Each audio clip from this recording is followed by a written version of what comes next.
فرعون او د فرعون دی سردارانو حامان او قارون د حامان د وزیرو او قارون دا د بادشاه خاص سړی و ځکه چې د سره مال ډیر زیاتو دومره خزانې ور سره چې مضبوط جومات په دې خزانو هغه چابیانې چې کوم دی دا په مضبوط جومات باندې درانې وي او مضبوط جومات تقریبا 40 کسه تقریبا 40 کسو باندې به د قارون د خزانو هغه چابیانې درانې وي 3 کروڑه 50 زره منه دا به صرف سر زرو 3 کروڑه 50 زره منه د قارون په خزانو کې صرف سر زرو دومره مال او دولت وته الله تعالی ورکړي وو خو د زکات نه انکار وکړو په موسی علیه السلام باندې تهمت ولګاو نو حدیث مبارک کې راځي یتجلجل فی الارض تر قیامت او په دې ځمکه کې تاویږي په کته باندې روان او دا اوس وګو دا د موسی علیه السلام خپل سکه د طرز ویو دا قارون دا د موسی علیه السلام خپل سکه د طرز ویو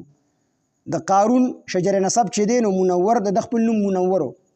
منور بن یسر بن قهر بن لاوا بن یعقوب علیه السلام دا دغه د قارون چې کوم د شجر نسب دی او د موسی علیه السلام شجر نسب چې دی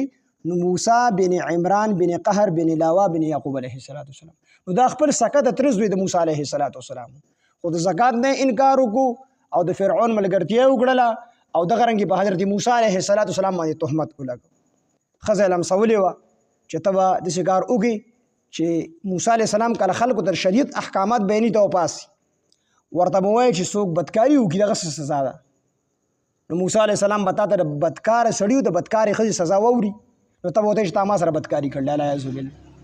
نو دا ښځه چې څنګه پاسېده نو موسی علیه السلام ته صرف دا خبره کوله بس دا ویرېدله دا موسی علیه السلام ورته وفرمیل بشا به وایي دا د چا ویلي دي وي دا د قارون راله پیسې راکړلې چې ته په موسی علیه السلام باندې تهمت لګوې بس موسی علیه السلام خو ډېر جلالي پیغمبر و الله ته یې وکتل الله تعالی ورته د ځمکه مې ستا اختیار کې کړی دی اختیار مې د ځمکې له ورکړی دی چې ته دې ته کوم حکم کوې هغه به مني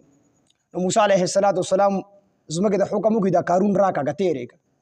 دا قارون چې کله د پټاکونو پورې غرق شو نو یا موسی معاف مې کړه موسی علیه السلام کارېدلی و ځکه په پیغمبر باندې داسې یو خطرناک تهمت لګول نو دا خو ډېر ګران کار دی نو ځمکې ته ویرای کاږه نو تر دې پنډو پورې ډوب شو زنګونانو پورې یا موسی معاف مې کړه هغه مې نه دی معاف ځمکې ته ویرا کاږه تر دې پورې ځای په ځای په چې کوم دی ته سوال کوم موسی معاف مې کړه موسی علیه السلام ځمکې ته ویرای کاږه اخره کې ټول ځمکې تېر کو او نبی علیه السلام فرمایي وي دې به تر قیامته پورې په دې ځمکه کې په کته باندې روان